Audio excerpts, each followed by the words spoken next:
오늘 본문의 내용은 우리를 놀라운 믿음의 길로, 생명의 길로 인도해 주십니다. 예루살렘에 가면은 7개의 문이 있는데요. 그 중에 이제 하나의 문이 이 양문이라는 겁니다. 양들이 이제 지나다니는 그런 문이라는 이야기죠. 이제 거기에 벳세다라는 연못이 있습니다. 지금도 그 연못터가 이제 있는데요. 그리고 이제 행각이 한 5개 정도 이렇게 이제 이 움막이 이제 되어 있는 거죠. 자, 이 벳헤스다라는 말은 자비의 집이라는 뜻입니다. 은혜의 집이라는 말입니다. 자, 우리가 예배드리는 이 교회당이 다른 말로 하면 뭐겠어요? 이 벳헤스다겠죠. 자비의 집, 은혜의 집이겠죠. 그런데 정말 우리가 자비의 집인지 생각해 보면 참 마음이 아플 때가 많이 있습니다. 자, 하나님께서 이 자비의 집으로 오늘 우리를 인도해 주셨어요. 그런데 그 자비의 집에 보니까 정말 슬픔이 가득하고 고통과 아픔이 또 절대 절망이 가득 차 있는 모습입니다. 자, 3절에 그 안에, 그 연못 안에 많은 병자가 있습니다. 그게 눈을 보지 못하는 사람도 있습니다. 다리를 제대로 사용하지 못하는 사람도 있습니다. 또 신경이 마비된 혈기 마른 사람도 있습니다. 이 사람들이 절망 가운데 누워 있는 겁니다. 그들이 기다리는 것은 그 연못에 물이 움직이는 것이었습니다. 왜냐하면 그 물이 움직일 때 하늘에서 천사가 내려와 가지고 그 물을 움직일 그때 누군가 빨리 그 연못 안으로 들어가면은 첫 번째 그 연못에 들어가는 사람은 어떤 병을 가지고 있든지 깨끗하게 낫는다, 그런 이야기입니다. 뭐 이게 뭐 전설 따라 삼천리인지 그건 모르겠어요. 하여튼 뭐 그 지나오는 뭐 이야기 같기도 한데요. 그래서 성경에 보면은 이걸 가로 안에 이렇게 넣어놨습니다. 하여튼 그 놀라운 일을 경험하기 위해서 주변에 이 절망에 처한 많은 환자들이 막 거기에 들어가려고 막 다 누워 있는데 그 중에 한 절대 절망의 사람이 등장합니다. 그가 누구입니까? 5절에 보니까 38배 된 병자다, 그렇게 말씀하고 있습니다. 자, 이 남자를 한번 생각해 봅시다. 38년간 지금 절망 중에 있는 겁니다. 38년간. 그러면 그의 인생의 대부분을 거의 어린 아기 시절 얼마 빼고는 아마 지금 누워있는 그런 상황입니다.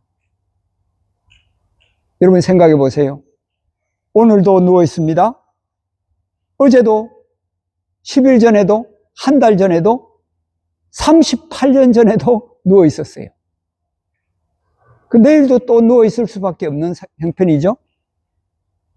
그런데 이 사람에게 놀라운 일이 일어납니다. 누군가 그를 도와주어가지고 그가 첫 번째 그 연못에 들어가서 병이 치료받은 것 아닙니다. 인생의 주인, 창조주이신 우리 십자가에서 피 흘려 돌아가신 예수 그리스도께서 그를 찾아가셨습니다. 자, 오늘 우리가 함께 예배를 드립니다만 여러 가지 낙심이 있고 좌절이 있고 절망이 있고 힘든 일이 있죠. 자, 우리가 어떻게 해야 하겠습니까? 예수 그리스도를 만나는 일입니다. 예수 그리스도를 만나면 인생의 모든 것은 아무것도 아닙니다. 우리가 광야 생활을 하면서 광야는 문제를 해결하는 곳이 아니에요. 여러분, 문제를 해결하기만 하면 어떻게 되겠어요? 또 문제가 옵니다. 문제 없는 날 봤습니까? 문제 없는 사람 봤습니까? 문제 없는 집 봤습니까? 제가 지금 40여 년 목회하면서 정말 수많은 가정을 신방했습니다. 한국에 있을 때는 뭐 장관 집에도 가봤고요. 뭐 경제수석 집에도 가봤고요. 외무부 장관, 뭐 대법관 하신 분 집에도 가봤습니다. 문제 없는 사람 한 가정도 없었어요. 깊이 이야기 나누다 보면은요, 문제가 계속 있습니다. 자, 인생에 문제를 해결하면은 또 문제가 오는 거예요. 또 문제가 오는 거예요. 그러면 우리가 중심으로 가져야 될 건 뭡니까? 예수님을 깊이 만나는 일입니다. 내가 정말 예수님을 깊이 만나고 있는가? 그게 중요하다는 거죠. 문제가 있어도 관계없어요. 문제가 있어도 내가 예수님을 깊이 만나고 있다면 예수님은 문제보다도 수억 배, 수만 배 더 위대하신 분이고 더 크신 분입니다.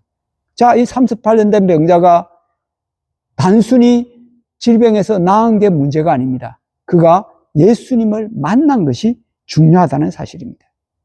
예수님이 그에게 찾아오셨어요. 이것이 복음입니다. 그가 예수님을 찾아간 게 아닙니다. 예수님이 이 시간 우리들에게 찾아오시고 우리가 그 예수님을 나의 구주, 나의 하나님으로 모시고 한 주간도 우리의 남은 생에도 살아간다면 우리는 문제가 있어도 괜찮아요. 아픔이 있어도 괜찮아요. 절대 절망이 절대 소망으로 바뀌는 일은 하나님이 찾아오시고 예수님이 찾아오시고 예수님이 우리에게 임마누엘로 함께 하실 때 가능하다는 것입니다. 자, 예수님은 절대 절망 가운데 있는 이 환자에게 찾아오실 뿐만 아니라 보고 계십니다. 자, 6절이죠. 예수께서 그 누운 것을 보시고 병이 벌써 오래된 줄 아시고 이르시되 내가 낫고자 하느냐. 제일 먼저 뭡니까? 보신다는 겁니다. 예수님이 보고 계세요. 보고 계세요. 창조주께서 전능하신 하나님의 아들이 보고 계신다는 겁니다. 보고 계신다는 겁니다. 저는 사람, 맹인, 혈기 마른 사람, 38년 된 병자, 모든 사람들이 아마 지치고 쓰러지기 직전일 겁니다. 죽기 일보 직전일 겁니다. 정말 불쌍하게 여겨지고 정말 고통스러워 보여집니다. 하지만 예수님은 그 모든 분들을 다 보고 계신다는 거죠. 보고 계신다는 거죠. 우리가 왜 갈등을 합니까? 우리를 알아주지 않으니까 그러는 거예요. 다 우리가 누군가 알아주기를 원하는 거예요. 그죠? 다 우리를 다 알아주고 다 이해해주고 그걸 원하잖아요. 그죠? 그런데 알아주지 않는다 생각하니까 그런 겁니다. 혹시 이런 분 계십니까? 아무도 내 사정, 내 깊이는 모를 거야. 나를 이해해주는 사람은 없어. 내가 기도해도 뭐 별로 달라지는 것도 없잖아. 어떤 교회에 어떤 조용한 할머니가 계셨습니다. 이분은 뭐 매일같이 새벽기도 나와가지고 열심히 기도하고 기도하시고는 그냥 조용히 또 나가시고 뭐 누구하고도 이야기를 잘 하지 않으시는 그런 분이었습니다. 어느 날 주일에 홀로 예배를 이제 잘 드리고 이렇게 나가시는데 목사님이 이제 그분의 손을 이렇게 잡아주면서 할머니 어떤 어려움이 있습니까? 요즘 어떻게 지내십니까? 이렇게 물어봤어요. 그랬더니 이 할머니가요 침묵을 하다가는 목사님 저의 아픔과 고통은 아무도 모를 겁니다. 그러면서 이제 가시는 거예요. 그래서 이제 목사님이 이제 잠깐 계시라고 그러면서 아닙니다. 우리는 모를지라도 우리 하나님은 우리 할머니의 모든 것을 다 알고 계십니다. 다 아십니다. 오늘 하나님께서 저를 통해 내가 너를 보고 있다 이렇게 말씀하십니다. 그래서 이 할머니는요 눈에서 눈물이 뚝뚝 흘러요. 그렇구나. 정말 내 아픔, 내 고통 이거 아무도 모르지만 우리 하나님은 다 알고 계신다. 우리 예수님이 다 알고 계신다. 눈물을 흘리면서 목사님께 감사하다고 이야기를 하더라는 거죠. 여러분, 사람에게 발견되지 않는 성도도요, 하나님께는 발견이 되는 겁니다. 하나님은 누군가를 찾아오시는 분이에요. 우리 예수님은 삭개오까지도 찾아가셨고요, 수가성 여인에게까지 찾아가셨어요. 오늘 38년 된 이 병자에게까지도 찾아오십니다. 여러분, 베데스다의 이 병자는요, 육체적으로 38년간 질병을 앓고 있는 그 사람만 이야기하는 게 아닙니다. 죄로 말미암아서 하나님과 단절되어 있는 모든 세상 사람들을, 오늘 우리를 말해 줍니다. 우리는 스스로 일어날 수 없습니다. 우리는 스스로 구원받을 수 없습니다. 우리 죄인의 모습입니다. 에베소서 2장 1절에 그는 허물과 죄로 죽었던 너희를 살리셨도다, 그렇게 말씀합니다. 예수님이 하신 일이 뭡니까? 우리를 살린 일입니다. 그런데 우리가 어떤 상태였다고요? 허물과 죄로, 우리의 허물과 우리의 죄들로 죽었던 존재다, 그렇게 말씀합니다. 이 말씀에 의하면 아직도 예수님을 안 믿고 있는 사람들은 육신적으로 호흡은 합니다만 영적으로는 뭐예요? 죽은 사람이라는 거죠. 그러니까 우리는 예수님을 잘 믿는다면 우리의 믿음으로 인해서 우리의 죽었던 육신이, 우리의 영혼이 소생했다는 겁니다. 살아났다는 겁니다.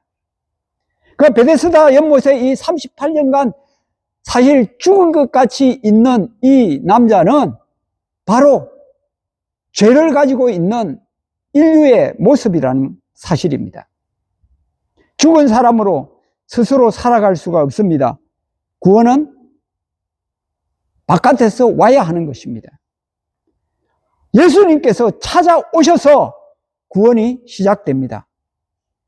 오늘 우리가 예수님을 믿게 된 것도 우리가 예수님을 찾은 것 아닙니다. 예수님이 먼저 우리를 찾아오셨어요.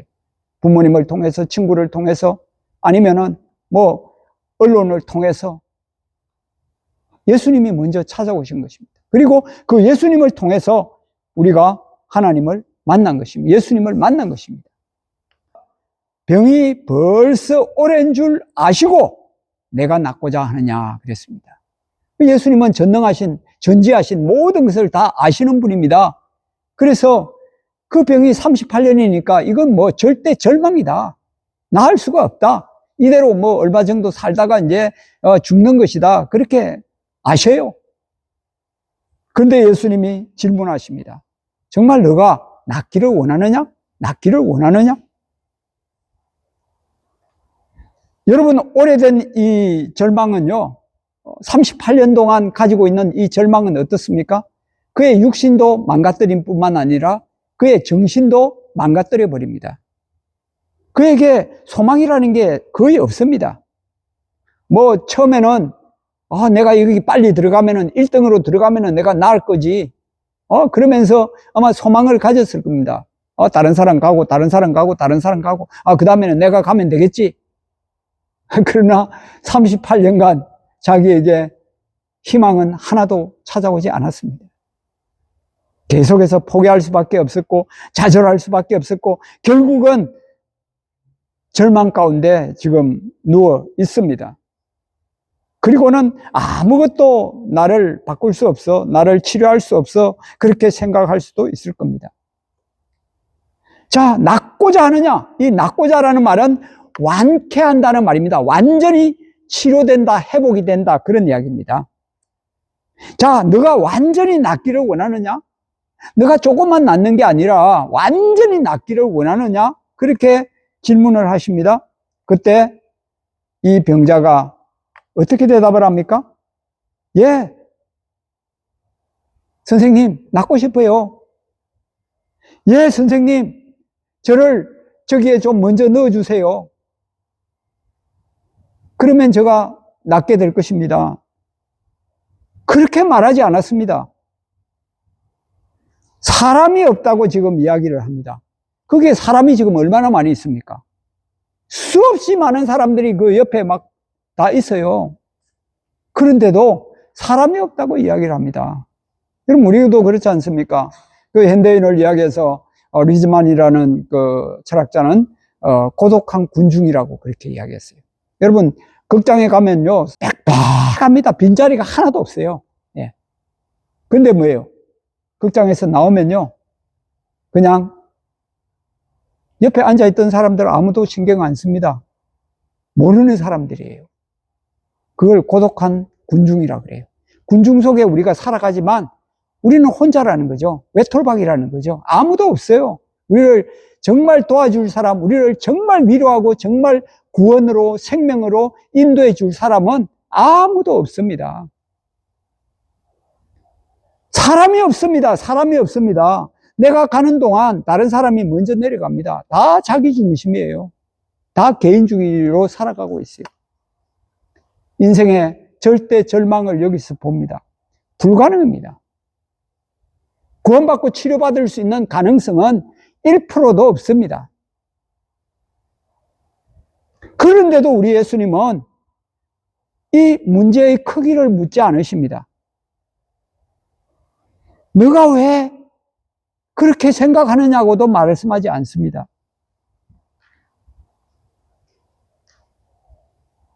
낫기를 원하느냐? 낫기를 원하느냐? 완전히 치료되기를 원하느냐? 그렇게 물으십니다. 여러분, 우리의 삶을 생각해 보십시다. 우리도 38년 된 병자처럼 우리의 가지고 있는 해결되지 않은 문제들이 있을 겁니다. 정말 간절하게 응답받기 위해서 기도하는 제목들이 있을 겁니다. 1년도, 2년도, 3년도, 5년도, 10년도 막 지났습니다. 아직까지 그 기도를 계속하고 있는 분도 계세요. 또 가족의 문제도 있습니다. 정말 절박하고 아픈 그런 현실입니다. 38년이라는 이 세월, 얼마나 긴 세월입니까? 그런데 한순간 예수님을 만나기만 하면 문제는 아무것도 아닙니다. 우리가 붙들어야 할 것이 무엇일까요? 38년의 세월이 아닙니다. 우리가 만나고 있는 사람이 아닙니다.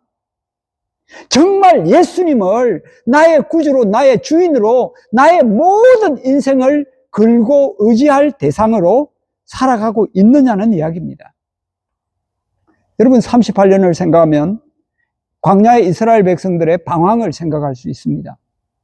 신명기 2장에 보면은 너희들이 광야에서 38년간 가데스 바네아 주변을 방황했다고 그렇게 말씀하고 있습니다. 여러분, 이스라엘 백성들의 그 200만 명이나 되는 그 사람들, 광야에서 방황한 것 생각하면은요, 얼마나 가슴이 아픈지 몰라요.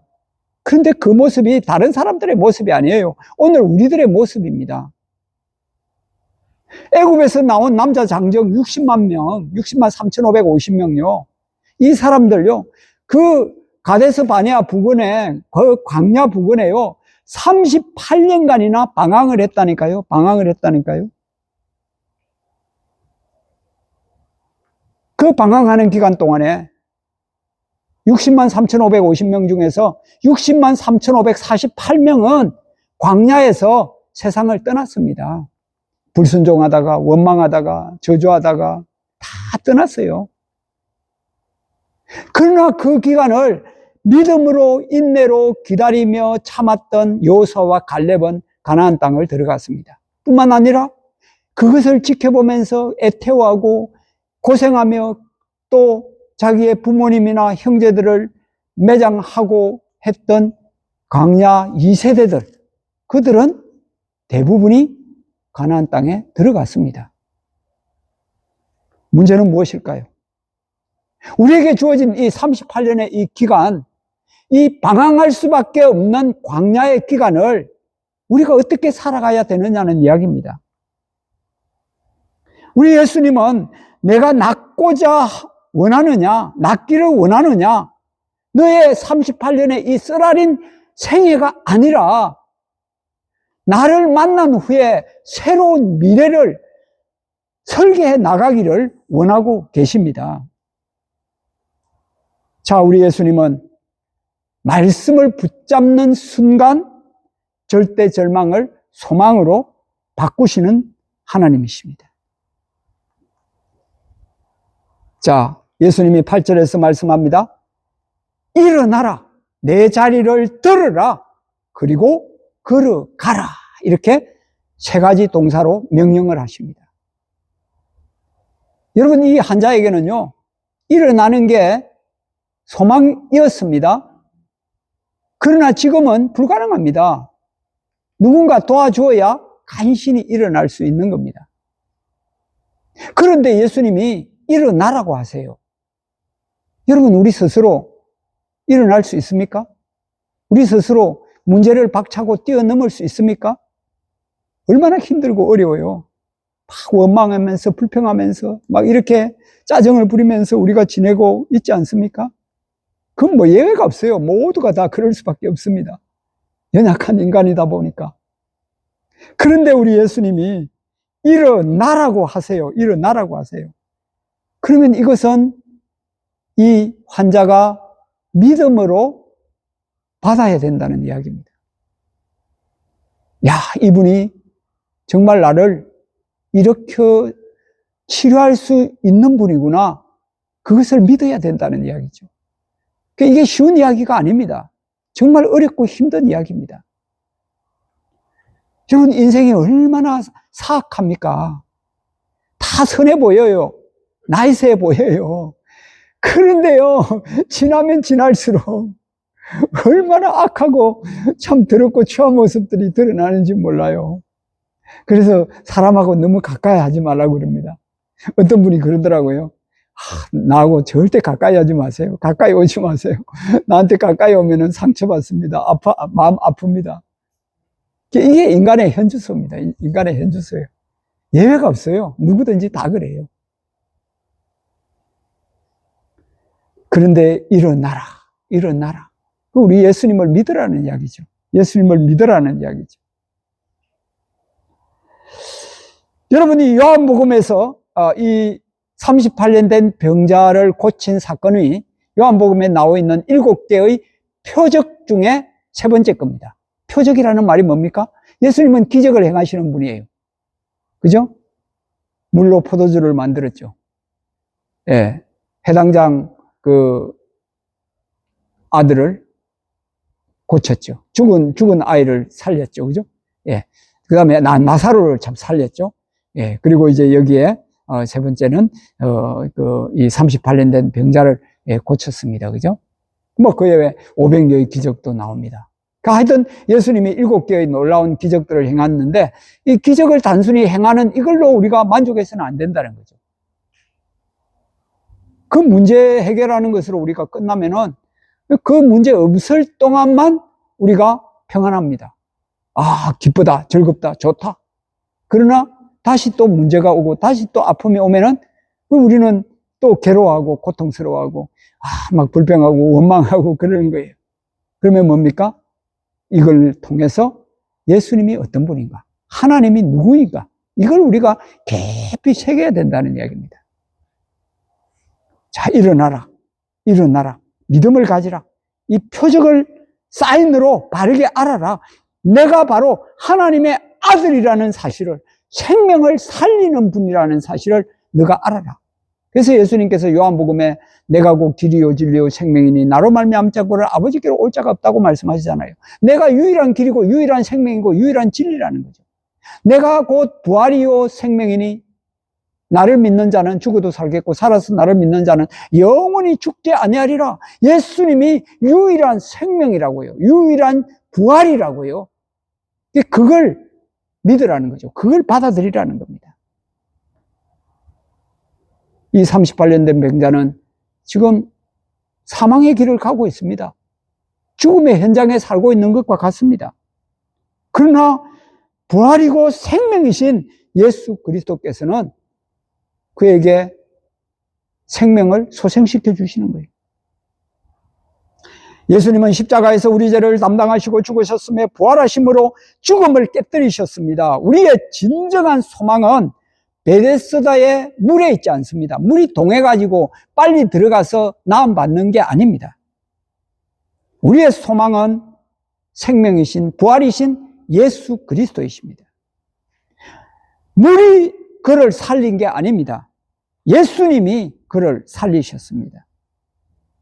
그래서 그는 일어나라, 내 자리를 들으라, 걸어가라.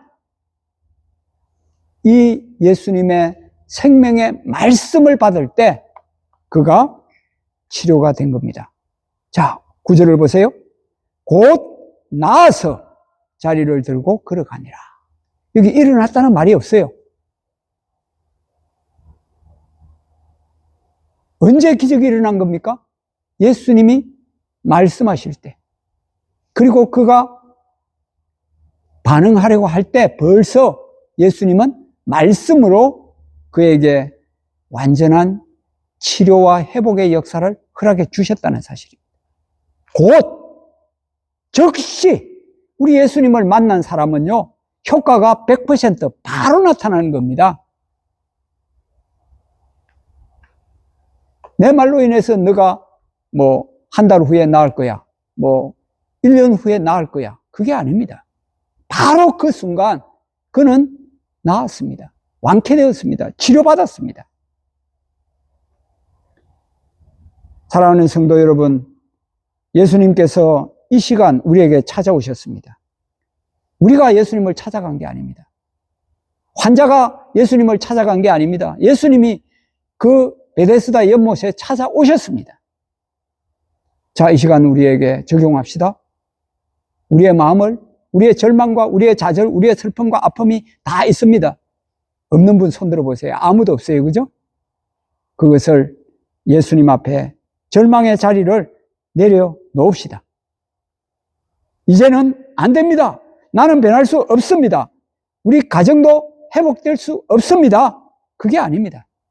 그 생각 자체를 우리 예수님께 내려놓읍시다.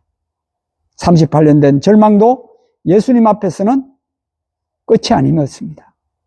광야에 38년간 방황했던 그 이스라엘 백성들에게도 하나님은 그 끝이 아니었습니다. 광야에 2세대가 들어가도록 하셨습니다.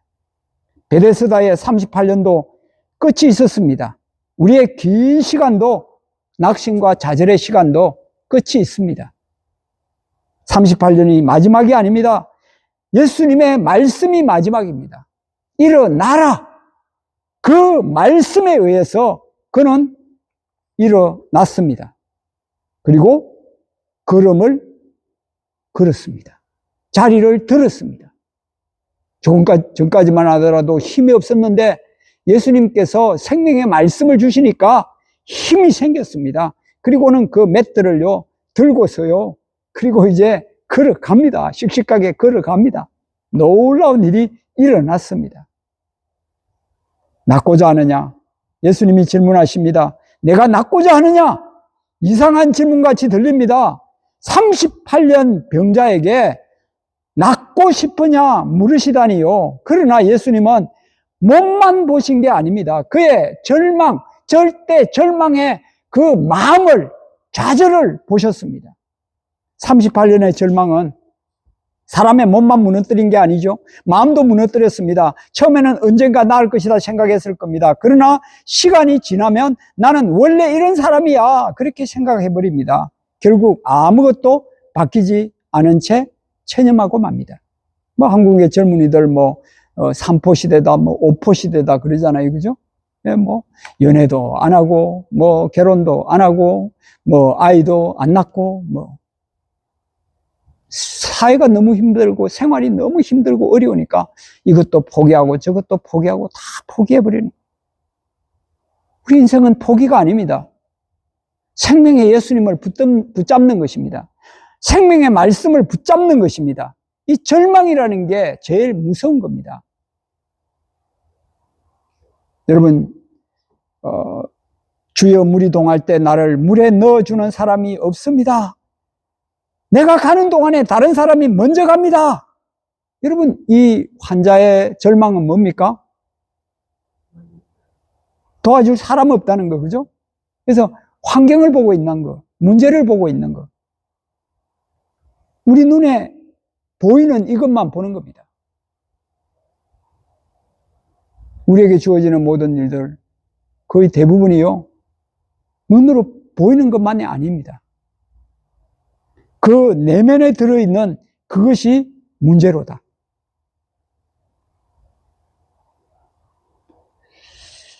여러분, 어떤 사람이 고난에 벗어나기를 원하면서 고난에 익숙해져 버립니다. 상처를 붙들고 살아갑니다. 실패를 붙들고 살아갑니다. 과거를 붙들고 살아갑니다.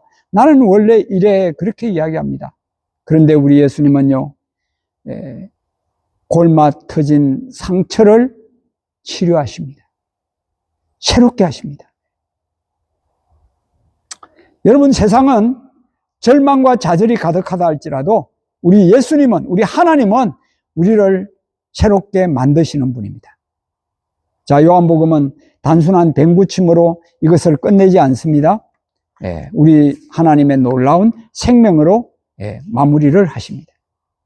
자, 그래서 곧 나와서 자리를 들고 걸어가니라, 그렇게 말씀하셨습니다. 여러분, 우리도 일어나야 합니다. 자리를 들어야 합니다. 걸어가야 합니다. 어디에서 일어날까요? 용서하지 못한 거 있으면 용서하십시다. 저도 용서하는 마음으로 이렇게 어제도 오늘도 그랬습니다. 또 끊어야 할 죄가 있으면 우리 다 끊읍시다. 또 회복하기를 원하시는 거 있으면 회복하십시다. 미루었던 기도 다시 열심히 기도하십시다.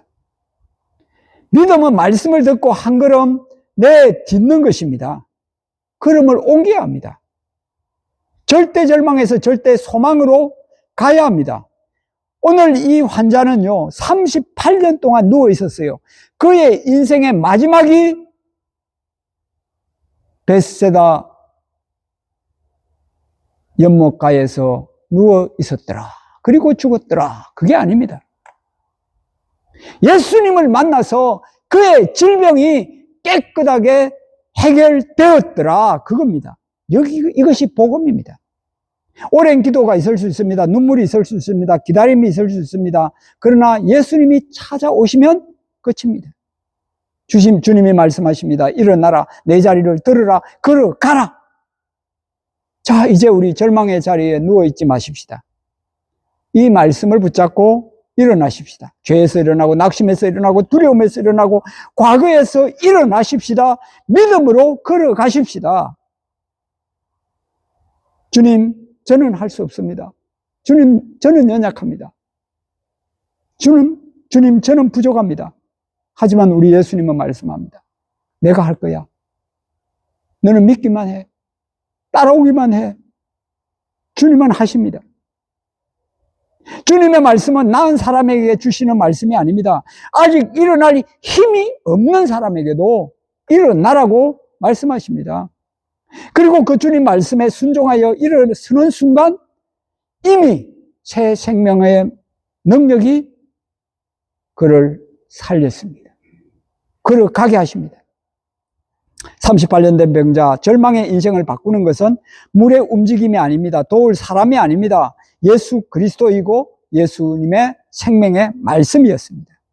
그 말씀을 받는 우리 절대 소망, 순종하여 절대 절망에서 절대 소망으로 완전히 나음받는 생명을 가진 우리 하나님과 교회가 되기를 주의 이름으로 축원합니다. 그리하여 은혜의 집이 아니었던 곳이었지만 이제 이 38년 된 병자가 나음받고 치료받음으로써 다시 은혜의 집으로 바뀌게 된 것입니다. 자, 우리 개인적으로, 우리 가정적으로, 우리 교회적으로 여기가 베데스다입니다. 은혜의 집입니다. 그런데 지금 은혜의 집이 아니라고 생각되더라도 자, 예수님을 만나고 예수님의 말씀으로 충만할 때 우리 개인과 교회와 가정이 다시 베데스다로 은혜의 집으로 바뀌게 되는 놀라운 하나님의 자녀로 살아가게 될 줄 믿습니다.